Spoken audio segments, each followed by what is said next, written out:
আসসালামু আলাইকুম। ওয়ালাইকুম আসসালাম। ভালো আছেন? আরে বন্ধু, তুই থাও কই আয়, তোর তো দেই না রে আল্লাহ, কত বছর পর। আর কি বাড়ির সবাই আসছে ভালো? কোন থাও আছে সবাই ভালো আছে। তুই কি আন ব্যবসা বাণিজ্য কি করতার? ব্যবসা বাণিজ্য ভাই, আমি গরু ছাগলের এই মহিষের এই ফার্ম করছি না। হেয়া ভালো ভালো ভালো আলহামদুলিল্লাহ। 1400 মানুষ খাটে না আমার ফার্মে। 1400 ভালোই বেটে দেখো আল্লাহ এবার মহদিন চাইছে। যাই হোক আমারও দোয়া করিস। 5000 মোষ কেনা আছে। হেয়া আর গরু আছে, দেখ ভালো ছাগল আছে, ভেড়া আছে। না আল্লাহ দিলাম কপাল খুলছে বেটা আল্লাহ। যাই হোক আমারও বেটা তো ঢাকায়। এখন তুমি কি কি কোয়ার্টার? স্বর্ণের দোকান দিচ্ছে সাইড দিয়ে ঢাকায়, এটা বড় বড় সাইড দিয়ে দোকান দিচ্ছে। হ্যাঁ বেটা মানুষ।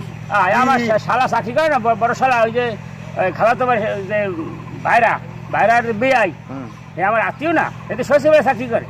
ও হে চাকরি করে? হয় হয় হয়। আচ্ছা কি তাহলে তো হেই তাহলে আল্লাহ মানে মোট আর